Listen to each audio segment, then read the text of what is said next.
Punjabi study point 63 ਵੇਖ ਰਹੇ ਸਾਰੇ ਹੀ ਵਿਊਅਰਸ ਦਾ ਇਸ ਚੈਨਲ ਤੇ ਇੱਕ ਵਾਰ ਫੇਰ ਸਵਾਗਤ। ਅਗਲੀ ਵੀਡੀਓ ਪੰਜਾਬ ਯੂਨੀਵਰਸਿਟੀ ਚੰਡੀਗੜ੍ਹ ਦੀ BA ਦੇ 6ਵੇਂ ਸਮੈਸਟਰ ਦੀ ਪਾਠ ਪੁਸਤਕ ਹੈ ਜੋ ਨਿਰਧਾਰਤ ਨਾਵਲ ਅਨੂਪ ਕੌਰ।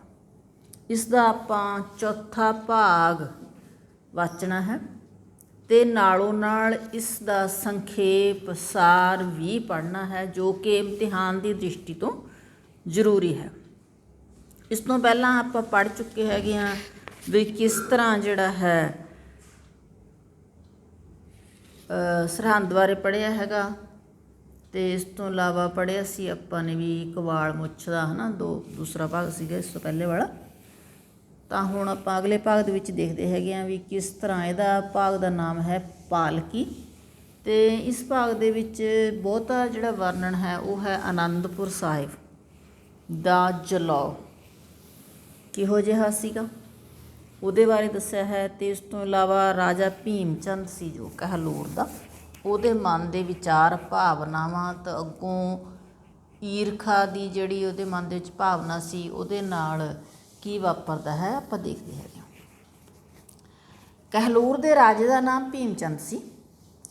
ਗੁਰੂ ਗੋਬਿੰਦ ਸਿੰਘ ਜੀ ਦਾ ਯਾਰ ਵੀ ਸੀ ਅਤੇ ਈਰਖਾਲੂ ਵੀ। ਕੱਲ੍ਹ ਗੁਰੂ ਉਹਦੀ ਰਈਅਤ ਸਨ, ਰਈਅਤ ਮਤਲਬ ਪਰਜਾ, ਅਤੇ ਅੱਜ ਸਾਵੇਂ ਸਿਰਨਾਵੇਂ ਨੇ। ਸਾਵੇਂ ਸਿਰਨਾਵੇਂ ਮਤਲਬ ਬਰਾਬਰ ਦੇ ਹੋ ਗਏ ਨੇ। ਜੇ ਇੰਨੀ ਗੱਲ ਹੁੰਦੀ ਤਾਂ ਵੀ ਜਰ ਲੈਂਦਾ। ਇੱਥੇ ਤਾਂ ਜ਼ਮੀਨ ਅਸਮਾਨ ਦਾ ਫਰਕ ਸੀ। ਅਜੇ ਨੀਹਾਂ 'ਚੋਂ ਸਿਰ ਕੱਢਿਆ ਹੀ ਸੀ ਕੰਧਾਂ ਨੇ, ਉਸਾਰੀਆਂ ਲੱਗ ਗਈਆਂ, ਹਵੇਲੀਆਂ 'ਤੇ ਛੱਤਾਂ ਪੈ ਗਈਆਂ, ਚਬੂਤਰੇ ਬਣ ਗਏ, ਮਮਟੀਆਂ ਉਸਾਰੀਆਂ ਮਕਾਨ ਬਣ ਗਏ, ਬਾਰਾਂਦਰੀ 'ਤੇ ਚੂਨੇ ਵੀ ਫਿਰ ਗਏ, ਜੁਗਾਠਾਂ ਚੜ੍ਹ ਗਈਆਂ ਸਰਦਾਰਾਂ ਦੀਆਂ ਮਮਟੀਆਂ ਨੂੰ, ਸਰਦਾਰਾਂ ਦੇ ਦੀਵਾਨਖਾਨਿਆਂ ਵਿੱਚ ਫਰਸ਼ ਲੱਗ ਗਏ ਅਤੇ ਪਰਦੇ ਸਿਰ ਤੋਂ 2-2 ਹੱਥ ਉੱਚੇ ਹੋ ਗਏ। ਅਜੇ ਕੱਲ੍ਹ ਦੀ ਗੱਲ ਸੀ ਕਿ ਜੰਗਲ ਸੀ ਅਤੇ ਅੱਜ ਮੰਗਲ ਬਣ ਗਿਆ। ਘਾਟੀਆਂ ਤਰਾਸ਼ੀਆਂ ਗਈਆਂ ਅਤੇ ਕਿਲ੍ਹੇ ਬਣ ਗਏ। ਅਨੰਦਪੁਰ ਵਾਲਿਆਂ ਨੂੰ ਅਲਾਦੀਨ ਦਾ ਚਿਰਾਗ ਕਿੱਥੋਂ ਲੱਭ ਗਿਆ। ਗੱਲ ਸੁਣਦੇ ਹਾਂ ਬਈ ਵੇਖ ਲੈਂਦੇ ਹਾਂ। ਸਾਰਾ ਪੰਜਾਬ ਪੈਦਲ ਹੀ ਤੁਰਿਆ ਆਉਂਦਾ। ਕਿਹੜੀ ਸੁੰਡ ਦੀ ਗੰਢੀ ਐ ਇਹਨਾਂ ਕੋਲ ਗੁਰੂਆਂ ਕੋਲ। ਲੋਕ ਬਾਵਰੇ ਹੋਏ ਫਿਰਦੇ ਨੇ। ਗੱਡਿਆਂ 'ਤੇ ਸੰਗਤਾਂ ਆ ਰਹੀਆਂ ਨੇ। ਗੜਵੈਲਾਂ ਦਾ ਕੋਈ ਅੰਤ ਨਹੀਂ। ਖੱਚਰਾਂ ਤੁਰੀਆਂ ਆਉਂਦੀਆਂ ਨੇ। ਘੋੜਿਆਂ ਵਾਲਿਆਂ ਦੀ ਤਾਂ ਗਿਣਤੀ ਕੋਈ ਨਹੀਂ। ਕਿਹਦੀ ਗੱਲ ਕਰੀਏ। ਲੋਕ ਇੱਦਾਂ ਆਉਂਦੇ ਨੇ ਜਿੱਦਾਂ ਸ਼ਹਿਦ ਵੱਲ ਮੱਖੀਆਂ। ਮਿਕਨਾਤੀਸ ਫੌਲਾਦ ਨੂੰ ਖਿੱਚੀ ਆਉਂਦਾ। ਮਿਕਨਾਤੀਸ ਦਾ ਮਤਲਬ ਇੱਥੇ ਚੁੰਬਕ। ਹੰਸ ਉੱਡੇ ਉਨਾਂ ਹੀ ਸਰੋਵਰਿਆਂ ਵਿੱਚ ਆ ਕੇ ਬਹਿੰਦੇ ਨੇ। ਮੋਤੀਆਂ ਨਾਲ ਭਰਿਆ ਜਾਪਦਾ ਅਨੰਦਪੁਰ। ਪਹਾੜ ਦੀ ਤਾਂ ਇਹਨਾਂ ਨੱਕ ਹੀ ਵੱਢ ਦਿੱਤੀ ਹੈ। ਅੱਗੇ ਭਗਤ ਮਾਤਾ ਦੇ ਦਰਸ਼ਨ ਆਉਂਦੇ ਸਨ ਬੜੀ ਸ਼ਰਧਾ ਨਾਲ ਅਤੇ ਬੜੀਆਂ ਸੁੱਖਣਾ ਨਾਲ, ਪਰ ਇੱਥੇ ਤਾਂ ਕੋਈ ਨਿੰਦ ਵਿਚਾਰ ਹੀ ਨਹੀਂ। ਜਿਹੜਾ ਆਵੇ ਮੱਥਾ ਟੇਕ ਜਾਵੇ, ਬਰਾਬਰ ਬੈਠ ਜਾਵੇ, ਬਰਾਬਰ ਬੈਠ ਕੇ ਲੰਗਰ ਛਕ ਲਵੇ, ਸਾਂਝਾ ਬੈਠ ਕੇ ਦੀਵਾਨ ਦਾ ਰਸ ਮਾਣ ਲਵੇ। ਨੀਚ ਜਾਤੀ ਉੱਚ ਜਾਤੀਆਂ ਦੇ ਸਿਰ ਵਿੱਚ ਮੋਰੀਆਂ ਪਾਉਣ ਲੱਗੀਏ। ਧਰਮ ਕਰਮ ਨਸ਼ਟ ਹੋ ਰਿਹਾ ਹੈ। ਕੋਈ ਕੰਮੀ ਨਹੀਂ ਰਿਹਾ, ਕਮੀਣ ਨਹੀਂ ਰਿਹਾ। ਸੇਵਾ ਕਰਨ ਵਾਲਾ ਮੱਤ ਮਾਰੀ ਗਈ ਹੈ। ਉੱਚੀ ਕੁਲ ਦੇ ਸੋਢੀ ਹੋ ਕੇ ਨੀਵੀਆਂ ਜਾਤਾਂ ਨੂੰ ਗਲ ਲਾਈ ਫਿਰਦੇ ਨੇ। ਬੁੱਧ ਭ੍ਰਿਸ਼ਟਣ 'ਤੇ ਆ ਗਈ ਹੈ। ਹੁਮਨ ਹੁਮਾਉਂਦੇ ਪੰਜਾਬ ਨੂੰ ਕੋਈ ਠੱਲ ਨਹੀਂ ਸਕਦਾ। ਮਾੜੀ ਜਿਹੀ ਪੱਗ ਬੰਨ੍ਹੀ ਅਤੇ ਅਨੰਦਪੁਰ ਨੂੰ ਤੁਰ ਪਿਆ। ਸਾਡਾ ਜਲਾਲ ਰੋਹਬ ਭੰਗ ਦੇ ਭਾਣੇ ਉੱਡ ਰਿਹਾ ਏ। ਸਾਨੂੰ ਰਾਜਾ ਕਿਸ ਨੇ ਮੰਨਣਾ। ਸਾਡੀ ਇੱਜ਼ਤ ਕਿਸ ਨੇ ਕਰਨੀ ਹੈ। ਸਾਨੂੰ ਸਲਾਮ ਕੌਣ ਕਰੂ ਜਦੋਂ ਅਸੀਂ ਜੱਦੀ ਪੁਸ਼ਤੀ ਰਾਜੇ ਅਤੇ ਇਹਨਾਂ ਨੇ ਨਵਾਂ ਰਿਜ਼ਕ ਵੇਖਿਆ। ਉਹ ਭੁੱਖੇ ਜੱਟ ਕਟੋਰਾ ਲੱਭਾ ਅਤੇ ਪਾਣੀ ਪੀ ਆਫਰਿਆ। ਸਾਡੀ ਹੋਂਦ ਖਤਰੇ ਵਿੱਚ ਪੈ ਰਹੀ ਹੈ। ਸਾਡੇ ਤਖ਼ਤ ਡੋਲਣ ਲੱਗ ਪਏ ਨੇ। ਸਾਡਾ ਜਲਾਲ ਮੱਠਾ ਪੈ ਰਿਹਾ। ਸਾਨੂੰ ਰਲ ਕੇ ਇਹਨਾਂ ਦੀਆਂ ਨਾਸਾਂ ਬੰਦ ਕਰਨੀਆਂ ਚਾਹੀਦੀਆਂ ਨੇ, ਨਹੀਂ ਤਾਂ ਅਨੰਦਪੁਰ ਮੈਨੂੰ ਵੀ ਖਾ ਜਾਊ ਅਤੇ ਸਾਰੇ ਪਹਾੜ ਨੂੰ ਵੀ। ਪੰਜਾਬੀ ਨੂੰ ਬਹਿਣ ਦੀ ਜਗ੍ਹਾ ਦੇ ਦਈਏ ਤਾਂ ਸੌਣ ਦੀ ਆਪੇ ਹੀ ਬਣਾ ਲੈਂਦਾ। ਆਸੇ ਪਾਸੇ ਦੀ ਜ਼ਮੀਨ ਤਾਂ ਫਿਰ ਇਹਦੇ ਪਿਓ ਦਾਦੇ ਦੀ ਹੋ ਗਈ। ਪਹਾੜੀਓ ਹੋਸ਼ ਕਰੋ। ਕੱਲ੍ਹ ਦਾ ਸ਼ੋਕਰਾ ਤੁਹਾਡਾ ਸਭ ਕੁਛ ਲੁੱਟਣ ਦੇ ਮਨਸੂਬੇ ਬਣ ਰਿਹਾ। ਪਹਾੜ ਵਿੱਚ ਕੀ ਏ ਅਸੀਂ ਪਹਾੜੀਏ ਜਾਣਦੇ ਹਾਂ। ਇਹਨਾਂ ਮੈਦਾਨ ਵਿੱਚ ਆਏ ਲੋਕਾਂ ਨੂੰ ਕੁਝ ਨਾ ਦੱਸੋ। ਪਹਾੜ ਦੇ ਗਰਭ ਭੇਤ। ਭੀਮ ਚੰਦ ਇਹਨਾਂ ਸੋਚਾਂ ਵਿੱਚ ਹੀ ਡੋਰਾ ਪੋਰਾ ਹੋ ਗਿਆ। ਉਹਨੂੰ ਕੋਈ ਰਾਹ ਨਹੀਂ ਸੀ ਲੱਭਦਾ ਕਿ ਕੀ ਕਰੇ। ਟੱਕਰ ਜਾ ਮਾਰੇ ਪਹਾੜ ਨਾਲ ਜਾਂ ਆਨੰਦਪੁਰ ਨਾਲ ਮੱਥਾ ਮਾਰ ਕੇ ਰੰਗ ਲਵੇ, ਪਰ ਕੀ ਲੱਭੂ। ਪਰਮਾਨੰਦ ਵਜ਼ੀਰ ਨੂੰ ਆਨੰਦਪੁਰ ਭੇਜਿਆ। ਹੁਣ ਉਹਦੇ ਦਿਮਾਗ ਦੇ ਵਿੱਚ ਚੀਰ ਖਾ ਗਈ ਸੀਗੀ ਅਤੇ ਫਿਰ ਉਸਨੇ ਜਿਹੜਾ ਹੈ ਜਾਣ ਬੁੱਝ ਕੇ ਜਿਹੜਾ ਪਰਮਾਨੰਦ ਵਜ਼ੀਰ ਸੀਗਾ ਉਸਨੂੰ ਆਨੰਦਪੁਰ ਭੇਜ ਦਿੱਤਾ ਅਤੇ ਦਰਸ਼ਨ ਕਰਨ ਦੀ ਇੱਛਾ ਪ੍ਰਗਟ ਕੀਤੀ। ਇੱਥੇ ਕਿਹੜੀ ਨਾ ਸੀ, ਸਰੋਪਾ ਦੇ ਕੇ ਭੇਜਿਆ ਪਰਮਾਨੰਦ ਨੂੰ। ਬੜਾ ਸਤਿਕਾਰ ਕੀਤਾ ਆਨੰਦਪੁਰ ਵਾਲਿਆਂ।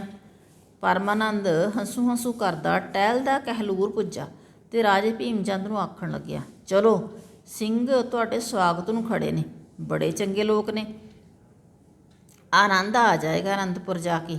ਵੇਖੋ ਤੇ ਸਹੀ ਮਹਾਰਾਜ, ਉਹਨਾਂ ਥੋੜ੍ਹਿਆਂ ਦਿਨਾਂ ਵਿੱਚ ਹੀ ਕੀ ਕੁਝ ਬਣਾ ਦਿੱਤਾ।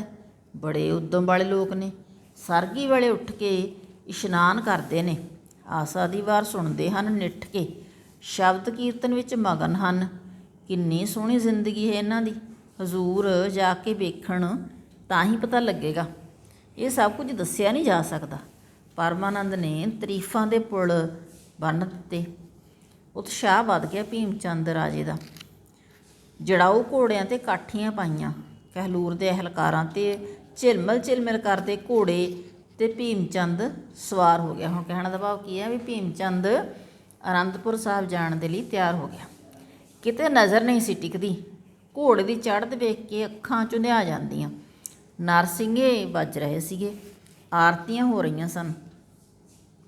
ਪੰਡਤ ਨੇ ਮੌਲੀ ਦਾ ਗਾਨਾ ਬੰਨ੍ਹ ਦਿੱਤਾ ਅਤੇ ਚੱਲ ਪਿਆ ਭੀਮ ਚੰਦ ਆਨੰਦਪੁਰ ਵੇਖਣ। ਪਰ ਵਿੱਚੋਂ ਦਿਲ ਕੋਲੇ ਹੋਇਆ ਪਿਆ ਸੀ। ਭੜਥਾ ਹੋਇਆ ਦਿਲ ਲੈ ਕੇ ਚੱਲਿਆ ਆਨੰਦਪੁਰ, ਪਰ ਬੁੱਲੀਆਂ 'ਤੇ ਉੱਤੋਂ ਮੋਮੋ ਠਗਣਾ ਹਾਸਾ ਸੀਗਾ। ਸਿੱਖਾਂ ਨੇ ਅੱਖਾਂ ਵਿਛਾ ਦਿੱਤੀਆਂ, ਪੈਰਾਂ ਥੱਲੇ ਹੱਥ ਧਰੇ, ਫੁੱਲਾਂ ਨਾਲ ਭੀਮ ਚੰਦ ਦਾ ਗਲ ਭਰ ਦਿੱਤਾ। ਵਰਸ਼ਾ ਕੀਤੀ ਫੁੱਲਾਂ ਦੀ। ਫੁੱਲ ਵਾਂਗੂ ਖਿੜ ਗਿਆ ਭੀਮ ਚੰਦ। ਆਦਰ ਕਰਨ ਵਾਲਾ ਦਾ ਮੋਹਰੀ ਮਾਮਾ ਕਿਰਪਾਲ ਚੰਦ ਸੀ। ਰਕਾਬ ਫੜ ਕੇ ਘੋੜੇ ਤੋਂ ਉਤਾਰਿਆ ਰਾਜੇ ਨੂੰ, ਸਲਾਮੀ ਦਿੱਤੀ 5 ਤੋਪਾਂ ਦੀ। ਕੱਪੜਾ ਵਿਛਾਈ ਜਾ ਰਿਹਾ ਸੀ ਆਪਣੇ ਹੱਥੀਂ ਮਾਮਾ ਕਿਰਪਾਲ ਚੰਦ, ਕਿਤੇ ਭੀਮ ਚੰਦ ਦੇ ਪੈਰਾਂ ਨੂੰ ਮਿੱਟੀ ਨਾ ਲੱਗ ਜਾਏ। ਸੰਗਤਾਂ ਦੀਵਾਨ ਤੱਕ ਲੈ ਗਈਆਂ ਮਹਾਰਾਜ ਨੂੰ। ਉਸੇ ਜਲਾਲ ਵਿੱਚ ਖੁਸ਼ੀ ਵਿੱਚ ਆਇਆ ਭੀਮ ਚੰਦ ਵਾਹ ਵਾਹ ਕਰ ਉੱਠਿਆ। ਦੀਵਾਨ 'ਚ ਸਤਿਗੁਰਾਂ ਦੇ ਦਰਸ਼ਨ ਕੀਤੇ ਅਤੇ ਬਾਣੀ ਸੁਣੀ। ਲੰਗਰ ਵਿੱਚ ਪ੍ਰਸ਼ਾਦ ਛਕਿਆ। ਗੁਰੂ ਅਤੇ ਰਾਜੇ ਨੇ ਇੱਕ ਪੰਗਤ ਵਿੱਚ ਬੈਠ ਕੇ ਅਤੇ ਫਿਰ ਆਰਾਮ ਕਰਨ ਲਈ ਦੀਵਾਨਖਾਨੇ ਵਿੱਚ ਚਲੇ ਗਏ ਰਾਜਾ ਅਤੇ ਉਹਦੇ ਸਾਥੀ। ਦੂਜੇ ਦਿਨ ਮਾਮਾ ਕਿਰਪਾਲ ਚੰਦ ਲੋ ਲੱਗਣ ਤੋਂ ਪਹਿਲਾਂ ਹੀ ਅਰਦਲ ਵਿੱਚ ਜਾ ਹਾਜ਼ਰ ਹੋਇਆ। ਕੁਰਾੜ 'ਤੇ ਕੁਰਾੜਾ ਮਾਰ ਰਿਹਾ ਸੀ ਭੀਮ ਚੰਦ। ਸਾਰਾ ਆਨੰਦਪੁਰ ਸੁਚੇਤ ਹੋਇਆ ਬੈਠਾ ਸੀ ਅਤੇ ਭੀਮ ਚੰਦ ਹੋਰੀ ਆਪਣੀ ਲੰਕਾ ਵਿੱਚ ਬੁੱਲੇ ਲੁੱਟ ਰਹੇ ਸਨ। ਕਹਿਣ ਦਾ ਭਾਵ ਕੀ ਹੈ ਵੀ ਸਾਰੇ ਆਨੰਦਪੁਰ ਦੇ ਲੋਕ ਤਾਂ ਜਾਗ ਪਏ ਸੀਗੇ, ਪਰ ਇਹ ਆਪਣਾ ਸੌਂ ਰਿਹਾ ਸੀਗਾ। ਦੀਵਾਨ ਵਿੱਚ ਅਰਦਾਸਾ ਹੋ ਰਿਹਾ ਸੀ। ਜਦੋਂ ਭੀਮ ਚੰਦ ਸੋਮਨ ਹੋਇਆ ਤਦ ਲੋਕ ਖਿੰਡ ਪੁੱਟ ਚੁੱਕੇ ਸੀਗੇ। ਜਦੋਂ ਰਾਜੇ ਨੇ ਪੈਰ ਕੱਢੇ ਦੀਵਾਨਖਾਨੇ ਵਿੱਚੋਂ, ਆਪਣੀ ਕਾਰੇ ਜੁੱਟ ਗਿਆ ਸੀ ਖਾਲਸਾ। ਜਦੋਂ ਭੀਮ ਚੰਦ ਦੀਵਾਨਖਾਨੇ ਵਿੱਚ ਪੁੱਜਾ ਤਦ ਕਵੀ ਕਵਿਤਾ ਉਚਾਰ ਰਹੇ ਸੀ। ਇਹ ਕੌਣ ਹਨ? ਭੱਟਾਂ ਦਾ ਡੇਰਾ ਤਾਂ ਨਹੀਂ ਉਤਰਿਆ? ਬੋਲਿਆ ਭੀਮ ਚੰਦ ਰਾਜਾ। ਨਹੀਂ ਮਹਾਰਾਜ, ਇਹ ਸਤਿਗੁਰਾਂ ਨੇ 52 ਕਵੀ ਇਕੱਠੇ ਕੀਤੇ ਹਨ ਅਤੇ ਕਵਿਤਾ ਦੀ ਰਚਨਾ ਹੋ ਰਹੀ ਹੈ। ਬੋਲ ਸਨ ਕਿਰਪਾਲ ਚੰਦ ਮਾਮੇ ਨੇ। ਸੂਰਜ ਦੀਆਂ ਸੁਨਹਿਰੀ ਕਿਰਨਾਂ ਭੀਮ ਚੰਦ ਅਤੇ ਕਿਰਪਾਲ ਚੰਦ ਦੇ ਪੈਰਾਂ ਦੀਆਂ ਮੁੱਠੀਆਂ ਭਰਨ ਲੱਗੀਆਂ। ਦੀਵਾਨ ਸਜਣ ਦਾ ਵੇਲਾ ਜੇ ਕਿੰਨੇ ਕੁ ਉਜਰ ਨੂੰ ਹੋਵੇਗਾ। ਬੋਲ ਉੱਭਰੇ ਰਾਜਾ ਭੀਮ ਚੰਦ ਦੀ। ਉਹ ਰਾਤ ਦੇ ਤੀਜੇ ਪਹਿਰ ਖਤਮ ਹੋਣ 'ਤੇ ਸ਼ੁਰੂ ਹੋ ਜਾਂਦਾ ਹੈ ਅਤੇ ਦਿਨ ਦੀ ਚੜ੍ਹਤ ਤੋਂ ਪਹਿਲਾਂ ਹੀ ਭੋਗ ਪੈ ਜਾਂਦਾ ਹੈ। ਇਹ ਸਭਾ ਕਵੀ ਪੁਰਸ਼ਾਂ ਦੀ ਹੈ। ਕਵੀ ਸੱਜਣ ਸਭ ਇਸ ਸਭਾ ਵਿੱਚ ਬੈਠ ਕੇ ਆਪਣੀ ਆਪਣੀ ਕਵਿਤਾ ਦਾ ਆਨੰਦ ਮਾਣਦੇ ਨੇ। ਮਾਮਾ ਕਿਰਪਾਲ ਚੰਦ ਦਾ ਬਿਆਨ ਜਾਰੀ ਰਿਹਾ। ਲਓ ਉਹ ਵੇਖੋ ਆਨੰਦਗੜ੍ਹ। ਪਹਿਲਾਂ ਆਨੰਦਗੜ੍ਹ 'ਤੇ ਚਲੇ ਜਾਵੇ, ਉੱਥੇ ਤੁਸੀਂ ਸਾਰੇ ਆਨੰਦਪੁਰ ਨੂੰ ਵੇਖ ਲਓਗੇ। ਆਨੰਦਪੁਰ ਦੇ ਚਾਨਣ ਮੁਨਾਰੇ ਸੂਰਜ ਦੀ ਟਿੱਕੀ ਪੁੰਗਰਦਿਆਂ ਹੀ ਡਲਕਾ ਮਾਰਨ ਲੱਗ ਪੈਂਦੇ ਹਨ। ਚਲੋ ਦਰਸ਼ਨ ਕਰੀਏ। ਮਾਮੇ ਕਿਰਪਾਲ ਚੰਦ ਨੇ ਰਾਜੇ ਅਤੇ ਪਰਮਾਨੰਦ ਨੂੰ ਨਾਲ ਲੈ ਕੇ ਚੱਲਦਿਆਂ ਹੋਇਆ ਕਿਹਾ। ਹੁਣ ਆਨੰਦਗੜ੍ਹ ਪਹੁੰਚ ਗਏ ਸਾਰੇ। ਆਹ ਵੇਖੋ ਚਰਨ ਗੰਗਾ, ਕਿੱਡੀ ਨਿਰਮਲ ਅਤੇ ਪਵਿੱਤਰ ਪਾਣੀ ਹੈ। ਸ਼ੀਸ਼ੇ ਨੂੰ ਸ਼ਰਮ ਆ ਜਾਏ ਜਲ ਵੇਖ ਕੇ, ਸੂਈ ਸੁੱਟ ਕੇ ਚੁੱਕ ਲਓ। ਪੱਛਮ ਵੱਲ ਉਸ ਰਿਹਾ ਕਿਲਾ, ਜਿਹਦੀਆਂ ਬੁਰਜੀਆਂ ਦੁੱਧ ਧੋਤਿਆਂ ਬਗਲਿਆਂ ਵਰਗੀਆਂ ਨੇ, ਉਹਨੂੰ ਲੋਹਗੜ੍ਹ ਆਖਦੇ ਨੇ। ਫਿਰ ਅਸੀਂ ਇਹਨੂੰ ਢਾਲ ਸਮਝਦੇ ਹਾਂ ਅਨੰਦਪੁਰ ਦੀ। ਮਾਮਾ ਕਿਰਪਾਲ ਚੰਦ ਜਰਾ ਕੁ ਰੁਕਿਆ ਤੇ ਫਿਰ ਬੋਲਿਆ, ਜਰਾ ਲੋਹਗੜ੍ਹ ਦੇ ਦੱਖਣ ਵੱਲ ਦੇਖੋ, ਜਿਸ ਦੇ ਗੁੰਬਤਾਂ 'ਤੇ ਚੂਨੇ ਦਾ ਪੋਚਾ ਫਿਰਿਆ ਹੈ। ਉਹਨੂੰ ਸੰਗਤਾਂ ਨਿਰਭੋਗੜ੍ਹ ਆਖਦੀਆਂ ਨੇ। ਆਉਂਦੇ ਜਰਮਾਣੇ ਨੂੰ ਪਹਿਲਾਂ ਤੋਂ ਹੀ ਸ਼ਗਨ ਪਾਉਂਦਾ ਹੈ। ਜੇ ਲੋਥਾਂ ਨੂੰ ਟਿਕਾਣੇ ਲਾਉਣ ਦੀ ਸੇਵਾ ਕਰਨੀ ਹੋਵੇ ਤਾਂ ਇਸ ਕਿਲੇ ਦੇ ਰਾਖੇ ਟਿਕਾਣੇ ਲਾਉਂਦੇ ਨੇ। ਮਾਮੇ ਕਿਰਪਾਲ ਚੰਦ ਨੇ ਆਪਣਾ ਰੁੱਖ ਬਦਲਿਆ। ਉਹ ਜਾਂਦੀ ਹੈ ਸੜਕ ਗੜ੍ਹ ਸ਼ੰਕਰ ਨੂੰ। ਉਹ ਵੇਖਿਆ ਨਾ ਕਿਲਾ, ਨਿੱਕੀਆਂ ਨਿੱਕੀਆਂ ਬੁਰਜੀਆਂ ਵਾਲਾ, ਉਹਨੂੰ ਹੌਲਗੜ੍ਹ ਆਖਦੇ ਨੇ। ਸਿੱਧਿਆਂ ਸ਼ਬਦਾਂ ਵਿੱਚ ਹੱਲਾ, ਅਤੇ ਹੱਲੇ ਦੀ ਥਾਂ ਤੁਸੀਂ ਇਸ ਨੂੰ ਟ੍ਰੇਨਿੰਗ ਸੈਂਟਰ ਆਖ ਦੇ ਸਕਦੇ ਹੈਗੇ ਹੋ। ਉਹ ਵੇਖਿਆ ਜੇ ਨਾ ਸਾਹਮਣੇ ਉੱਚੀ ਜਿਹੀ ਬੁਰਜੀ ਵਾਲਾ ਕਿਲਾ, ਉਹਨੂੰ ਕੇਸਗੜ੍ਹ ਆਖਦੇ ਨੇ। ਇਹ ਉਹ ਕਿਲਾ ਹੈ ਜਿੱਥੇ ਖਾਲਸੇ ਦੀ ਸਾਜਨਾ ਕੀਤੀ ਗਈ ਸੀ। ਸਾਰੇ ਅਨੰਦਪੁਰ ਦੀ ਨਾਭੀ ਜੇ ਕੋਈ ਹੈ ਤਾਂ ਉਹ ਇਹ ਕੇਸਗੜ੍ਹ। ਭੀਮ ਚੰਦ ਹੱਕਾ ਬੱਕਾ ਰਹਿ ਗਿਆ ਮਾਮੇ ਕਿਰਪਾਲ ਚੰਦ ਦੀਆਂ ਗੱਲਾਂ ਸੁਣ ਕੇ। ਕਿਰਪਾਲ ਚੰਦ ਅਜੇ ਵੀ ਆਖ ਰਿਹਾ ਸੀ, ਅੱਗੇ ਤੁਸਾਂ ਪੱਛਮ ਵੱਲ ਵੇਖਿਆ ਸੀ ਨਾ, ਹੁਣ ਦੱਖਣ ਵੱਲ ਦੇਖੋ। ਚਰਨ ਗੰਗਾ ਦਾ ਜਿੱਧਰੋਂ ਜਲ ਆਉਂਦਾ ਏ, ਇਹ ਪਹਾੜਾਂ ਦਾ ਪਹਿਰੇਦਾਰ। ਇਹਦਾ ਕੰਮ ਏ ਆਏ ਗਏ ਮੁਸਾਫਰ ਦੀ ਸੇਵਾ ਕਰਨੀ। ਪਹਾੜ ਵੱਲ ਕਿਸੇ ਭੈੜੀ ਅੱਖ ਕਰਨ ਵਾਲੇ ਨੂੰ ਇਹ ਬਖਸ਼ਣ ਨਹੀਂ ਲੱਗਿਆ। ਇਹ ਕਿਲਾ ਸਮਝ ਲਓ ਪਹਾੜ ਦਾ ਰਾਖਾ ਏ। ਇਹਨੂੰ ਅਸੀਂ ਫਤਿਹਗੜ੍ਹ ਆਖਦੇ ਹਾਂ। ਰਾਜਾ ਜੀ, ਜਿੱਥੇ ਅਸੀਂ ਖੜ੍ਹੇ ਹਾਂ ਇਹਨੂੰ ਆਨੰਦਗੜ੍ਹ ਸੱਦਿਆ ਜਾਂਦਾ ਹੈ। ਜੇ ਖਾਲਸਾ 5 ਕਿਲਿਆਂ ਦੀ ਰਾਖੀ ਕਰ ਲਵੇ ਤਾਂ ਆਹ ਜਨਮ ਕੀ ਅਤੇ ਅਗਲੇ ਜਨਮ ਲਈ ਆਪਣੇ ਪੈਰ ਪੱਕੇ ਕਰ ਲੈਂਦਾ ਹੈ। ਇਰਾਦੇ ਦੇ ਪੱਕੇ ਰਖਵਾਲੇ ਕਿਸੇ ਇੱਕ ਆਦਮੀ ਨੂੰ ਉਂਗਲ ਅੱਗੇ ਨਹੀਂ ਆਉਣ ਦਿੰਦੇ। ਫਿਰ ਕਿਸੇ ਨੇ ਆਨੰਦਗੜ੍ਹ ਕੀ ਜਿੱਤਣਾ ਹੋਇਆ? ਅਨੰਦਪੁਰ ਦੀ ਸਭ ਤੋਂ ਉੱਚੀ ਜਗ੍ਹਾ ਏ। ਇਹੋ ਜੀਵਨ ਦਾ ਸੁੱਖ ਹੈ। ਇਸ ਨੂੰ ਪ੍ਰਾਪਤ ਕਰਨ ਵਾਸਤੇ ਕਈ ਰਿਸ਼ੀਆਂ ਨੂੰ ਤਪ ਕਰਨਾ ਪਿਆ ਸੀ। ਲਓ ਫਿਰ ਚੱਲੀਏ ਤੋਸ਼ੇਖਾਨੇ ਵਿੱਚ। ਤੁਹਾਨੂੰ ਕੁਝ ਬਾਹਰੋਂ ਆਏ ਤੋਹਫੇ ਵਿਖਾਏ ਜਾਣਗੇ। ਝੱਟ ਹੀ ਪੁੱਜ ਗਏ ਤੋਸ਼ੇਖਾਨੇ ਵਿੱਚ ਲਾਲਚੀ ਦਿਲ ਵਾਲੇ। ਇਹ ਜੇ ਚਾਨਣੀ ਅਤੇ ਆਹ ਤੰਬੂ ਕਾਬਲ ਦੇ ਇੱਕ ਸਿੱਖ ਨੇ ਅਰਦਾਸ ਕਰਵਾਈ ਹੈ। ਇਸ ਦੀ ਕੀਮਤ ਜੌਹਰੀ 2.5 ਲੱਖ ਰੁਪਏ ਦੱਸਦੇ ਨੇ। ਹੁਣ ਜੌਹਰੀ ਕੌਣ ਹੁੰਦਾ? ਜਿਹੜਾ ਹੀਰੇ ਜਵਾਹਰਾਤਾਂ ਦਾ ਜਿਹੜਾ ਹੈ ਵਪਾਰ ਕਰਦਾ ਹੈ। ਆ ਜਿਹੋ 5 ਘੋੜੇ ਜੜਾਊ ਸਮਾਨਾਂ ਨਾਲ ਜੜੇ ਹੋਏ ਸਜੇ ਹੋਏ ਰਤਨ ਚੰਦ ਬੰਗਾਲ ਦੇ ਰਾਜੇ ਨੇ ਭੇਟਾ ਕੀਤੀ ਹੈ ਸਤਿਗੁਰਾਂ ਨੂੰ। ਆ ਇੱਕ ਗੁਪਤੀ ਏ ਜਿਹਦੇ ਵਿੱਚੋਂ 5 ਹਥਿਆਰ ਨਿਕਲਦੇ ਨੇ, ਪਿਸਤੌਲ, ਤਲਵਾਰ, ਨੇਜਾ ਅਤੇ ਖੰਜਰ। ਮਾਮੇ ਕਿਰਪਾਲ ਨੇ ਬਟਨ ਦਬਾ ਕੇ ਫੇਰ ਆਖਿਆ, ਲਓ ਰਾਜਾ ਜੀ, ਫਿਰ ਸੋਟੇ ਦਾ ਸੋਟਾ। ਮਤਲਬ ਉਹਨੇ ਦਿਖਾਇਆ ਵੀ ਉਹਦੇ ਵਿੱਚੋਂ 5 ਹਥਿਆਰ ਨਿਕਲਦੇ ਸੀਗੇ ਦਬਾਉਣ ਤੋਂ ਬਾਅਦ, ਅਤੇ ਫਿਰ ਬਾਅਦ ਵਿੱਚ ਬਟਨ ਨੂੰ ਛੱਡ ਦੇਣ 'ਤੇ ਉਹ ਫਿਰ ਸੋਟੇ ਦਾ ਸੋਟਾ ਲੱਗਦਾ ਸੀ। ਅਤੇ ਭੀਮ ਚੰਦ ਦੇ ਇਹ ਵੇਖ ਕੇ ਹੱਥਾਂ ਦੇ ਤੋਤੇ ਉੱਡ ਗਏ। ਉਹ ਵੇਖਿਆ ਜੀ ਹਾਥੀ ਆ ਰਿਹਾ, ਮਸਤ ਝੂਮਦਾ, ਚਿੱਟਾ ਦੁੱਧ ਅਜੇ ਗੁਰਾਂ ਦੀ ਬਾਰਾਂਦਰੀ ਵਿੱਚੋਂ ਨਿਕਲਿਆ ਹੀ। ਹਾਥੀ ਲਾਗੇ ਆਇਆ ਅਤੇ ਆਉਂਦਿਆਂ ਸੁੰਡ ਚੁੱਕੀ ਅਤੇ ਮੱਥਾ ਟੇਕਿਆ, ਪਹਿਲਾਂ ਗੁਰੂ ਨੂੰ ਅਤੇ ਫੇਰ ਵਾਰੀ ਆਈ ਰਾਜੇ ਦੀ। ਪਰ ਕਰਮਾਂ ਕੀਤੀਆਂ ਅਤੇ ਫਿਰ ਸੁੰਡ ਨਾਲ ਜੋੜੇ ਸਾਫ਼ ਕੀਤੇ। ਗੁਰੂ ਸਾਹਿਬ ਨੇ ਚਿੱਲਾ ਚੜ੍ਹਾਇਆ ਅਤੇ 5-7 ਤੀਰ ਛੱਡ ਦਿੱਤੇ। ਹਾਥੀ ਨੇ ਮੂੰਹ ਫੇਰਿਆ ਅਤੇ ਨੱਸ ਉੱਠਿਆ।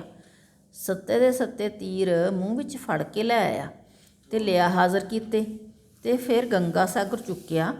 ਚਰਨ ਧਵਾਏ ਚੌਂਕੀ 'ਤੇ ਬੈਠੇ ਗੁਰੂ ਅਤੇ ਰਾਜਾ ਭੀਮ ਚੰਦ ਦੇ ਮੁੱਠੀ ਚਾਪੀ ਕਰਨ ਲੱਗ ਪਿਆ। ਧਤੂਰੇ ਦੇ ਫੁੱਲ ਵਰਗਾ ਹਾਥੀ ਅਤੇ ਫਿਰ ਮਸਤੀ ਵਿੱਚ ਆਇਆ। ਚੌਰ ਚੁੱਕੀ ਚੌਰ ਕਰ ਰਿਹਾ ਸੀ ਅਤੇ ਮਗਨ ਸੀ ਆਪਣੀ ਮਸਤੀ ਵਿੱਚ।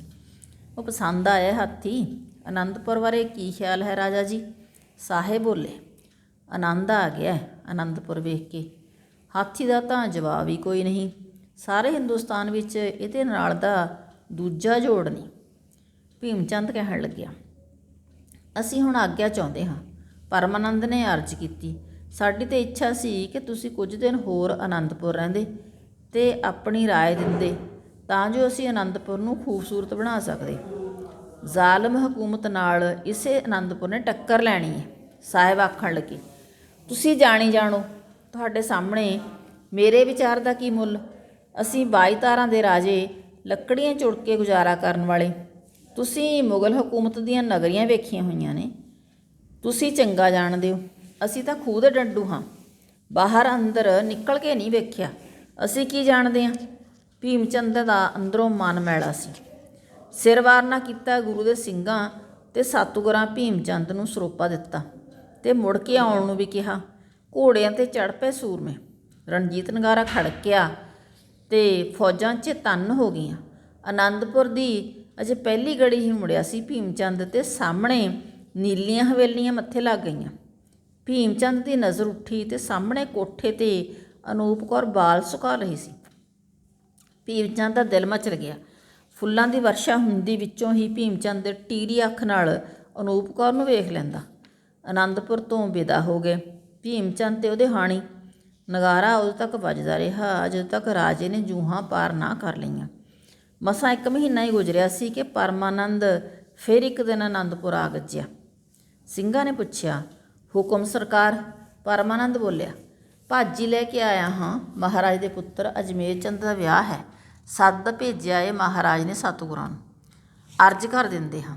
ਅਰਜ਼ ਗੁਜ਼ਾਰੀ ਤੇ ਭਾਗ ਲੈਣ ਦਾ ਹੁਕਮ ਹੋਇਆ ਕਿ ਕੁਝ ਵੀ ਨਾਲ ਲਿਆ, ਕਿ ਹੋਰ ਵੀ ਕੁਝ ਲਿਆਇਆ ਪਰਮਾਨੰਦ ਨਾਲ। ਮਤਲਬ ਪੁੱਛਿਆ ਗੁਰੂ ਸਾਹਿਬ ਨੇ ਕਿ ਜਿਹੜਾ ਹੈ ਵੀ ਪਰਮਾਨੰਦ ਕੀ ਲਿਆਇਆ ਹੋਰ। ਹਾਂ ਸਰਕਾਰ, ਇੱਕ ਪਾਲਕੀ ਏ, ਨੀਲੀਆਂ ਹਵੇਲੀਆਂ ਵਾਲਿਆਂ ਦੇ ਬੂਹੇ 'ਤੇ ਲਿਆ ਰੱਖੀ ਏ ਪਰਮਾਨੰਦ ਨੇ। ਗੁਰੂ ਸਿੰਘ ਨੇ ਅਰਜ਼ ਕੀਤੀ, ਹੋਰ ਵੀ ਕੁਝ ਆਖਿਆ? ਹਾਂ ਮਹਾਰਾਜ। ਹਾਥੀ ਮੰਗ ਭੇਜਿਆ ਏ, ਤੰਬੂ ਤੇ ਕਨਾਤ ਤੇ ਨਾਲ 5 ਘੋੜੇ। ਪਰਮਾਨੰਦ ਦਾ ਕਥਨ ਹੈ ਕਿ ਪੁੱਤਰ ਦਾ ਵਿਆਹ ਏ, ਕੁੜਮਾਂ ਦੇ ਘਰ ਇੱਜ਼ਤ ਬਣਾਉਣ ਨੂੰ ਨਾਯਾਬ ਚੀਜ਼ਾਂ ਲੈ ਕੇ ਜਾਇਆ ਜਾਵੇ। ਨਾਯਾਬ ਨਾ ਬਹੁਤ ਸਾਰੀ ਕੀਮਤੀ, ਠੀਕ ਆ। ਇਹਦੇ ਵਿੱਚ ਮੇਰੀ ਇੱਜ਼ਤ ਬਣੇਗੀ ਤੇ ਤੁਹਾਡੀ ਇੱਜ਼ਤ ਨੂੰ ਵੀ 4 ਚੰਨ ਲੱਗ ਜਾਣਗੇ। ਅਜਮੇਰ ਚੰਦ ਤੁਹਾਡਾ ਵੀ ਤੇ ਬਚੜਾ ਹੀ ਏ। ਪੁੱਤਰ ਦੇ ਵਿਆਹ ਵਿੱਚ ਪਿਓ ਨੂੰ ਅੱਡੀਆਂ ਤੱਕ ਜ਼ੋਰ ਲਾਉਣਾ ਚਾਹੀਦਾ ਏ।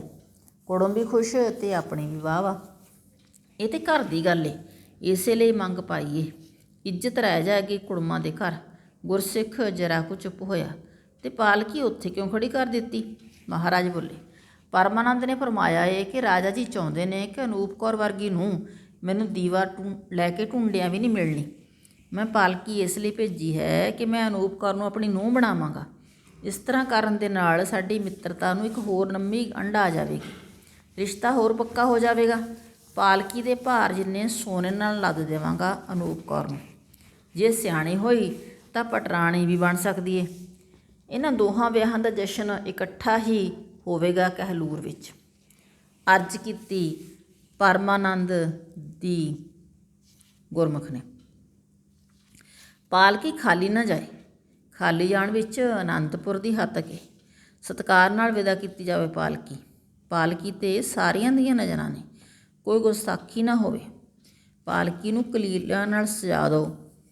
ਪਾਲਕੀ ਫੁਲਕਾਰੀ ਪਾ ਕੇ ਮਹਿੰਦੀ ਰੰਗੇ ਹੱਥ ਲਵਾ ਦਿਓ। ਸਹੁਰੀ ਜਾ ਰਹੀ ਏ ਮੁਟਿਆਰ ਤੇ ਬਾਕੀ ਚੀਜ਼ਾਂ ਅਸੀਂ ਲਿਖ ਕੇ ਦਿੰਦੇ ਹਾਂ। ਫਰਮਾਉਣ ਲੱਗੇ ਗੁਰੂ ਗੋਬਿੰਦ ਸਿੰਘ। 7 ਵਚਨ। ਇਹ ਸਭ ਚੀਜ਼ਾਂ ਸੰਗਤਾਂ ਦੀਆਂ ਹਨ। ਸ਼ਰਧਾਵਾਨ ਇੱਕ ਰਾਜਾ ਏ ਜਿਹਨੇ ਇਹ ਸਭ ਕੁਝ ਦਰਬਾਰ ਨੂੰ ਚੜ੍ਹਾਇਆ ਹੈ ਤੇ ਨਾਲ ਬੇਨਤੀ ਵੀ ਕੀਤੀ ਹੈ ਕਿ ਸੰਗਤਾਂ ਅੱਗੇ ਕਿ ਇਹ ਸਭ ਕੁਝ 1 ਸਾਲ ਤੱਕ ਬਾਹਰ ਨਾ ਜਾਵੇਗਾ ਅਨੰਦਪੁਰ ਵਿੱਚੋਂ। ਅਸੀਂ ਮਜਬੂਰ ਹਾਂ। ਮੈਂ ਤਾਂ ਸੰਗਤ ਦਾ ਦਾਸ ਹਾਂ, ਤੁਸੀਂ ਮੇਰੀ ਮਜਬੂਰੀ ਸਮਝਦੇ ਹੀ ਹੋਵੋਗੇ। ਅਸੀਂ ਕੋਸ਼ਿਸ਼ ਕਰਾਂਗੇ ਕਿ ਵਿਆਹ ਵਿੱਚ ਜ਼ਰੂਰ ਸ਼ਾਮਲ ਹੋਇਆ ਜਾਵੇ। ਸਾਡੇ ਆਪਣੇ ਪੁੱਤਰ ਦਾ ਵਿਆਹ ਏ, ਅਸੀਂ ਵੱਧ ਚੜ੍ਹ ਕੇ ਹਿੱਸਾ ਲਵਾਂਗੇ। ਇਹ ਰੁੱਕਾ ਵੀ ਕੱਪੜਿਆਂ ਵਿੱਚ ਲਪੇਟਿਆ ਸਿੰਘਾਂ ਜਾ ਪੇਸ਼ ਕੀਤਾ ਪਰਮਾਨੰਦ ਨੂੰ। ਪਾਲਕੀ ਕੁਹਾਰਾਂ ਨੇ ਚੁੱਕ ਲਏ। ਛਣ ਛਣ ਕਰ ਰਹੀ ਸੀ ਪਾਲਕੀ। ਤੇਲ ਚੋਇਆ ਸਰਦਾਰਨੀ ਨੇ, ਸ਼ਗਨ ਦਿੱਤੇ ਗੁਆਂਢੀਆਂ ਨੇ, ਸਹੇਲੀਆਂ ਤੇ ਭਾਬੀਆਂ ਨੇ ਡੋਲੀ ਤੋਰ ਕੇ ਕੱਚੇ ਦੁੱਧ ਦੇ ਕਟੋਰੇ ਪੀਤੇ। ਪਾਲਕੀ ਆਦਰ, ਇੱਜ਼ਤ ਅਤੇ ਸਤਿਕਾਰ ਨਾਲ ਆਨੰਦਪੁਰ ਦੀ ਜੂਹ ਵਿੱਚੋਂ ਲੰਘ ਗਈ। ਕਹਿਲੂਰ ਵਿੱਚ ਜਸ਼ਨ ਮਨਾਇਆ ਜਾ ਰਿਹਾ ਸੀ। ਸ਼ਾਦੀ ਦੇ ਪ੍ਰਾਹੁਣੇ ਆਏ ਹੋਏ ਸਨ। ਗਹਿਮਾ ਗਹਿਮੀ ਸੀ। ਭੀਮ ਚੰਦ ਨੇ ਸ਼ਿੰਗਾਰੀ ਪਾਲਕੀ ਵੇਖ ਕੇ ਆਖਿਆ, ਆਖਰ ਅਨੂਪ ਕੌਰ ਆ ਹੀ ਗਈ ਨਾ। ਸਾਡੀ ਪਾਲਕੀ ਖਾਲੀ ਮੁੜ ਜਾਏ, ਇੱਟ ਨਾਲ ਇੱਟ ਨਾ ਵਜਾ ਦਿਆਂ। ਸਾਡੇ ਰਹਿਮ ਕਰਮ 'ਤੇ ਹੀ ਵਸਦਾ ਏ ਗੁਰੂ ਸਿੰਘਾਂ ਦਾ ਰਹਿਣਾ ਤਲਾਅ ਵਿੱਚ ਅਤੇ ਬੈਰ ਮਗਰਮੱਛ ਨਾਲ ਕਦੇ ਨਹੀਂ ਹੋ ਸਕਦਾ। ਪਾਲਕੀ ਨੂੰ ਰੋਕਿਆ ਗਿਆ। ਪੰਡਤਾਂ ਨੇ ਆਰਤੀ ਉਤਾਰੀ, ਸ਼ਗਨ ਮਨਾਇਆ ਗੋਲੀਆਂ ਨੇ। ਪਰ ਰਾਜਾ ਭੀਮ ਚੰਦ ਚਾਹੁੰਦਾ ਸੀ ਕਿ ਇੱਕ ਵਾਰ ਤਾਂ ਵੇਖ ਲਵਾਂ ਅਨੂਪ ਕੌਰ ਨੂੰ ਨੂੰਹ ਬਣਨ ਤੋਂ ਪਹਿਲਾਂ। ਪਰਦਾ ਚੁੱਕਿਆ ਇੱਕ ਜਵਾਨ ਨੇ। ਕਲੀਰੇ ਛਣ ਕੇ ਫੁਲਕਾਰੀ ਇੱਕ ਪਾਸੇ ਹੋਈ ਤੇ ਇੱਕ ਨੌਜਵਾਨ ਸਿੰਘ ਕੁੱਦ ਕੇ ਬਾਹਰ ਆ ਗਿਆ। ਜ਼ਰਾ ਕੁ ਜਵਾਨ ਪਿੱਛੇ ਹਟਿਆ। ਪਹਾੜੀਆ ਮੁੱਛਾਂ ਨੂੰ ਵੱਟ ਦੇ ਰਿਹਾ ਸੀ। ਠਹਿਰ ਜਾ ਦਿਉਰਾ, ਮੂੰਹ ਵਿਖਾਈ ਤੇ ਲੈ ਜਾ। ਤਲਵਾਰ ਦਾ ਇੱਕ ਹੱਥ ਮਾਰਿਆ ਸਿੰਘ ਨੇ ਤੇ ਰੱਖ ਦਿੱਤੀ ਧੌਣ ਲਾ ਕੇ ਗੱਭਰੂ ਪਹਾੜੀਏ ਦੀ। ਸਿੰਘ ਨੇ ਜੈਕਾਰਾ ਗਜਾਇਆ, ਬੋਲੇ ਸੋ ਨਿਹਾਲ, ਮੈਂ ਇਕੱਲਾ ਗੁਰੂ ਦਾ ਸਿੰਘ ਤੁਹਾਡੇ ਸਾਹਮਣੇ ਹਾਂ। ਆਓ, ਜਿਹਨੇ ਆਪਣੀ ਮਾਂ ਦਾ ਦੁੱਧ ਪੀਤਾ ਹੋਵੇ ਤੇ ਜਿਹਨੂੰ ਮਾਣ ਹੋਵੇ ਆਪਣੇ ਡੋਲਿਆਂ 'ਤੇ, ਮੇਰਾ ਰਸਤਾ ਰੋਕੋ। ਸਾਰੇ ਪਿੱਛੇ ਨੱਸ ਗਏ। ਸਤਿ ਸ਼੍ਰੀ ਅਕਾਲ ਆਖਦਾ ਸਿੰਘ ਵਾਪਸ ਚਾਲੇ ਪਾ ਗਿਆ ਅਨੰਦਪੁਰ ਨੂੰ। ਖਾਲੀ ਪਾਲਕੀ ਭਾਂ ਭਾਂ ਕਰ ਰਹੀ ਸੀ। ਇਹ ਤਾਂ ਸੀਗਾ ਇਸ ਦਾ 51 ਪਾਠ। ਅਤੇ ਹੁਣ ਆਪਾਂ ਇਸ ਦਾ ਪ੍ਰੀਖਿਆ ਦੀ ਦ੍ਰਿਸ਼ਟੀ ਤੋਂ ਜਿਹੜਾ ਸਾਰ ਲਿਖਣਾ ਹੈ ਉਹ ਪੜ੍ਹਦੇ ਹੈਗੇ ਆ। ਉਹ ਤੁਸੀਂ ਧਿਆਨ ਨਾਲ ਵਾਚਣਾ ਹੈਗਾ। ਭਾਗ ਨੰਬਰ 4 ਇਸ ਦਾ ਜਿਹੜਾ ਸਿਰਲੇਖ ਹੈ ਉਹ ਹੈ ਪਾਲਕੀ। ਕਹਿਲੂਰ ਦੇ ਰਾਜੇ ਭੀਮ ਚੰਦ ਦੇ ਮਨ ਦੇ ਵਿੱਚ, ਜੋ ਕਿ ਖਾਉਂਦਾ ਤਾਂ ਗੁਰੂ ਜੀ ਦਾ ਮਿੱਤਰ ਸੀ, ਬੜਾ ਹੀ ਈਰਖਾ ਸੀ। ਉਹਨਾਂ ਦੁਆਰਾ ਅਨੰਦਪੁਰ ਦੇ ਪਹਾੜਾਂ ਵਿੱਚ ਮਮਟਿਆਂ ਵਾਲੀਆਂ ਹਵੇਲੀਆਂ, ਚਬੂਤਰੇ, ਮਕਾਨ, ਬਾਰਾਂਦਰੀਆਂ ਅਤੇ ਕਿਲਿਆਂ ਦੀਆਂ ਤੇਜ਼ੀ ਨਾਲ ਕੀਤੀਆਂ ਜਾਂਦੀਆਂ ਉਸਾਰੀਆਂ ਅਤੇ ਅਨੰਦਪੁਰ ਸਾਹਿਬ ਵੱਲ ਜਾਂਦੇ ਗੱਡਿਆਂ, ਗੜਵੈਲਾਂ, ਘੋੜਿਆਂ ਅਤੇ ਖੱਚਰਾਂ ਉੱਤੇ ਅਤੇ ਪੈਦਲ ਜਾਂਦੇ ਸ਼ਰਧਾਲੂਆਂ ਅਤੇ ਉਹਨਾਂ ਵਿੱਚ ਬਿਨਾਂ ਕਿਸੇ ਜਾਤ ਪਾਤ ਅਤੇ ਨਿੰਦ ਵਿਚਾਰ ਦੇ ਊਚ ਨੀਚ ਤੋਂ ਮਿਲ ਬੈਠਣ ਅਤੇ ਚਲਾਏ ਜਾਂਦੇ ਸਾਂਝੇ ਲੰਗਰਾਂ ਨੂੰ ਵੇਖ ਕੇ ਭੀਮ ਚੰਦ ਨੂੰ ਆਪਣਾ ਤੇਜ ਪ੍ਰਤਾਪ ਅਤੇ ਗਲਵਾ ਮੱਠਾ ਪੈਣ ਦੇ ਡਰ ਕਾਰਨ ਬਹੁਤ ਈਰਖਾ ਹੋਣ ਲੱਗੀ। ਭੀਮ ਚੰਦ ਨੇ ਆਪਣੇ ਵਜ਼ੀਰ ਪਰਮਾਨੰਦ ਨੂੰ ਗੁਰੂ ਜੀ ਕੋਲ ਭੇਜਿਆ ਅਤੇ ਇੱਛਾ ਪ੍ਰਗਟ ਕੀਤੀ ਕਿ ਉਹ ਗੁਰੂ ਜੀ ਦੇ ਦਰਸ਼ਨ ਕਰਨੇ ਚਾਹੁੰਦਾ ਹੈ। ਗੁਰੂ ਜੀ ਵੱਲੋਂ ਪਰਮਾਨੰਦ ਦਾ ਸਤਿਕਾਰ ਕਰਦਿਆਂ ਉਸ ਨੂੰ ਸਰੋਪਾ ਦੇ ਕੇ ਵਿਦਾ ਕੀਤਾ ਗਿਆ ਅਤੇ ਉਸਨੇ ਭੀਮ ਚੰਦ ਕੋਲ ਜਾ ਕੇ ਅਨੰਦਪੁਰ ਸਾਹਿਬ ਦੇ ਆਨੰਦਮਈ ਵਾਤਾਵਰਨ ਦੀ ਪ੍ਰਸ਼ੰਸਾ ਕਰਦਿਆਂ ਉੱਥੇ ਜਾਣ ਲਈ ਕਿਹਾ। ਭੀਮ ਚੰਦ ਕਹਿਲੂਰ ਤੋਂ ਬੜੀ ਸ਼ਾਨ ਸ਼ੌਕਤ ਅਤੇ ਰਸਮਾਂ ਰਿਵਾਜ਼ਾਂ ਦੇ ਨਾਲ ਘੋੜੇ 'ਤੇ ਸਵਾਰ ਹੋ ਕੇ ਅਨੰਦਪੁਰ ਪਹੁੰਚਿਆ। ਸਿੱਖਾਂ ਨੇ ਅੱਖਾਂ ਵਿਛਾ ਕੇ ਅਤੇ ਫੁੱਲਾਂ ਦੀ ਵਰਖਾ ਕਰਕੇ ਉਸ ਦਾ ਸਵਾਗਤ ਕੀਤਾ। ਮਾਮਾ ਕਿਰਪਾਲ ਚੰਦਰ ਆਦਰ ਕਰਨ ਵਾਲਿਆਂ ਦਾ ਮੋਹਰੀ ਸੀਗਾ। ਉਸਨੇ ਰਕਾਬ ਫੜ ਕੇ ਰਾਜੇ ਭੀਮ ਚੰਦ ਨੂੰ ਘੋੜੇ ਤੋਂ ਉਤਾਰਿਆ, 5 ਤੋਪਾਂ ਦੀ ਸਲਾਮੀ ਦਿੱਤੀ ਅਤੇ ਕਦਮਾਂ ਹੇਠ ਕੱਪੜਾ ਵਿਛਾਇਆ। ਫਿਰ ਉਸਨੇ ਦੀਵਾਨ ਵਿੱਚ ਸਤਿਗੁਰਾਂ ਦੇ ਦਰਸ਼ਨ ਕੀਤੇ। ਉਸਨੇ ਗੁਰੂ ਜੀ ਦੇ ਨਾਲ ਪੰਗਤ ਵਿੱਚ ਬੈਠ ਕੇ ਲੰਗਰ ਛਕਿਆ ਅਤੇ ਫਿਰ ਦੀਵਾਨਖਾਨੇ ਵਿੱਚ ਰਾਤ ਭਰ ਆਰਾਮ ਕੀਤਾ। ਸਵੇਰੇ ਰਾਜਾ ਜਦੋਂ ਦੀਵਾਨਖਾਨੇ ਵਿੱਚੋਂ ਬਾਹਰ ਨਿਕਲਿਆ ਤਾਂ ਲੋਕ ਸਵੇਰ ਦੇ ਦੀਵਾਨ ਦੀ ਸਮਾਪਤੀ ਪਿੱਛੋਂ ਖਿੰਡ ਪੁੰਡ ਚੁੱਕੇ ਸੀਗੇ। ਮਾਮੇ ਕਿਰਪਾਲ ਚੰਦ ਨੇ ਉਸ ਨੂੰ ਦੱਸਿਆ ਕਿ ਇਸ ਸਮੇਂ ਸਤਿਗੁਰੂ ਨੇ 52 ਕਵੀ ਇਕੱਠੇ ਕੀਤੇ ਹੋਏ ਨੇ ਅਤੇ ਕਵਿਤਾ ਦੀ ਰਚਨਾ ਹੋ ਰਹੀ ਹੈ। ਅਤੇ ਰਾਜੇ ਦੇ ਪੁੱਛਣ 'ਤੇ ਮਾਮਾ ਕਿਰਪਾਲ ਚੰਦ ਨੇ ਦੱਸਿਆ ਕਿ ਦੀਵਾਨ ਰਾਤ ਦਾ ਤੀਜਾ ਪਹਿਰ ਖਤਮ ਹੋਣ 'ਤੇ ਸ਼ੁਰੂ ਹੁੰਦਾ ਹੈ ਅਤੇ ਦਿਨ ਚੜ੍ਹਨ ਤੋਂ ਪਹਿਲਾਂ ਹੀ ਭੋਗ ਪੈ ਜਾਂਦਾ ਹੈ। ਇਸ ਪਿੱਛੋਂ ਮਾਮਾ ਕਿਰਪਾਲ ਚੰਦ ਨੇ ਰਾਜਾ ਭੀਮ ਚੰਦ ਨੂੰ ਅਨੰਦਪੁਰ ਦੇ ਕਿਲ੍ਹੇ ਵਿਖਾਉਣੇ ਸ਼ੁਰੂ ਕੀਤੇ ਅਤੇ ਸਭ ਤੋਂ ਪਹਿਲਾਂ ਉਸਨੇ ਆਨੰਦਗੜ੍ਹ ਕਿਲ੍ਹੇ ਦੇ ਦਰਸ਼ਨ ਕਰਾਏ ਅਤੇ ਉੱਥੋਂ ਹੀ ਇਸ਼ਾਰਾ ਕਰਕੇ ਨਿਰਮਲ ਅਤੇ ਪਵਿੱਤਰ ਪਾਣੀ ਵਾਲੀ ਨਦੀ ਚਰਨ ਗੰਗਾ ਦਿਖਾਈ। ਫਿਰ ਉੱਥੋਂ ਹੀ ਇਸ਼ਾਰੇ ਨਾਲ ਪੱਛਮ ਵੱਲ ਉਸਰ ਰਹੇ ਢਾਲ ਦਾ ਕੰਮ ਕਰਨ ਵਾਲੇ ਲੋਹਗੜ੍ਹ, ਦੱਖਣ ਵੱਲ ਆਉਂਦੇ ਜਾਂਦੇ ਜਰਮਾਣੇ ਨੂੰ ਸਭ ਤੋਂ ਪਹਿਲਾਂ ਰੋਕਣ ਵਾਲੇ ਨਿਰਮੋਹਗੜ੍ਹ, ਫਿਰ ਗੜ੍ਹਸ਼ੰਕਰ ਉੱਤੇ ਦੀ ਸੜਕ ਉੱਤੇ ਬਣੇ ਟ੍ਰੇਨਿੰਗ ਸੈਂਟਰ ਹੋਲਗੜ੍ਹ ਦੀ ਉੱਚੀ ਬੁਰਜੀ ਵਾਲੇ ਖਾਲਸੇ ਦਾ ਸਾਜਨਾ ਸਥਾਨ ਕੇਸਗੜ੍ਹ ਅਤੇ ਦੱਖਣ ਵੱਲ ਪਹਾੜ ਦੇ ਰਾਖੇ ਫਤਿਹਗੜ੍ਹ ਬਾਰੇ ਦੱਸਿਆ ਅਤੇ ਕਿਹਾ ਕਿ ਜੇਕਰ ਖਾਲਸਾ ਇਹਨਾਂ 5 ਕਿਲ੍ਹਿਆਂ ਦੀ ਰਾਖੀ ਕਰ ਲਵੇ ਤਾਂ ਉਹ ਅਗਲੇ ਜਨਮ ਲਈ ਵੀ ਆਪਣੇ ਪੈਰ ਪੱਕੇ ਕਰ ਲੈਂਦਾ ਹੈ ਅਤੇ ਇਹ ਕਿਲ੍ਹੇ ਕਿਸੇ ਨੂੰ ਇੱਕ ਉਂਗਲ ਤੱਕ ਅੱਗੇ ਨਹੀਂ ਵਧਣ ਦਿੰਦੇ। ਅਤੇ ਇਸ ਪਿੱਛੋਂ ਮਾਮਾ ਕਿਰਪਾਲ ਚੰਦ ਨੇ ਰਾਜਾ ਭੀਮ ਚੰਦ ਨੂੰ ਤੋਸ਼ਾਖਾਨਾ ਵਿਖਾਇਆ, ਜਿਸ ਵਿੱਚ ਕਾਬਲ ਦੇ ਇੱਕ ਸਿੰਘ ਵੱਲੋਂ ਅਰਦਾਸ ਕਰਵਾਈ ਗਈ ਚਾਨਣੀ ਅਤੇ 2.5 ਲੱਖ ਦੀ ਕੀਮਤ ਦਾ ਇੱਕ ਤੰਬੂ,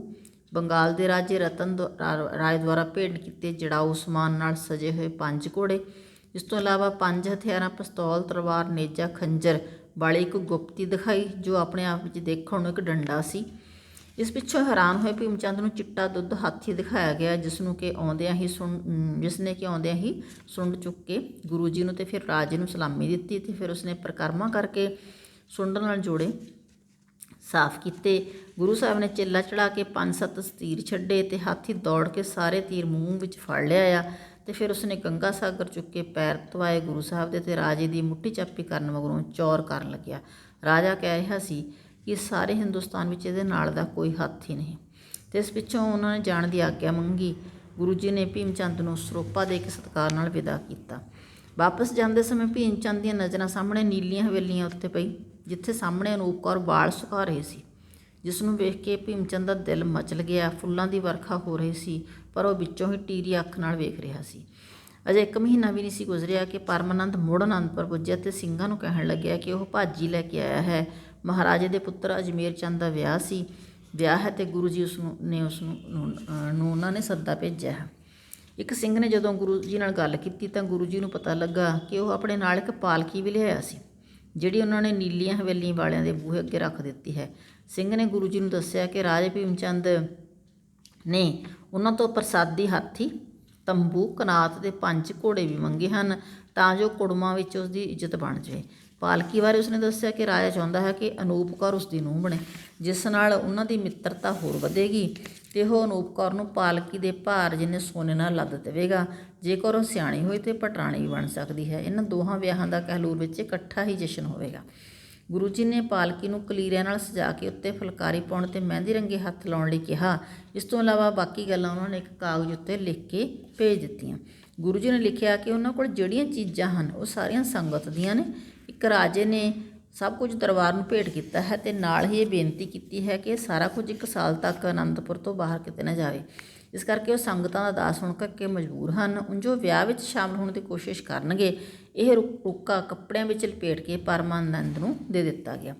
ਪਾਲਕੀ ਕਹਾਰਾਂ ਨੇ ਚੁੱਕ ਲਈ ਜੋ ਛਣ ਛਣ ਕਰ ਰਹੀ ਸੀ। ਸਰਦਾਰਨੀ ਨੇ ਤੇਲ ਚੋਇਆ, ਸਭ ਨੇ ਸ਼ਗਨ ਕੀਤੇ ਤੇ ਪਾਲਕੀ ਨੂੰ ਵਿਦਾ ਕਰ ਦਿੱਤਾ ਗਿਆ। ਕਹਿਲੂਰ ਵਿੱਚ ਜਸ਼ਨ ਮਨਾਇਆ ਜਾ ਰਿਹਾ ਸੀ। ਸ਼ਿੰਗਾਰੀ ਪਾਲਕੀ ਦੇ ਪਹੁੰਚਣ ਤੇ ਭੀਮ ਚੰਦ ਬੜਾ ਹੀ ਖੁਸ਼ ਹੋਇਆ। ਸੋਚ ਰਿਹਾ ਸੀ ਉਸਦੀ ਪਾਲਕੀ ਕਦੇ ਖਾਲੀ ਮੁੜ ਹੀ ਨਹੀਂ ਸਕਦੀ, ਕਿਉਂਕਿ ਅਜਿਹਾ ਹੋਣ ਤੇ ਉਹ ਇੱਟ ਨਾਲ ਇੱਟ ਵਜਾ ਦੇਵੇਗਾ। ਆਰਤੀ ਉਤਾਰਨ ਮਗਰੋਂ ਭੀਮ ਚੰਦ ਨੇ ਇੱਕ ਵਾਰ ਅਨੂਪ ਕੌਰ ਨੂੰ ਵੇਖਣਾ ਚਾਹਿਆ।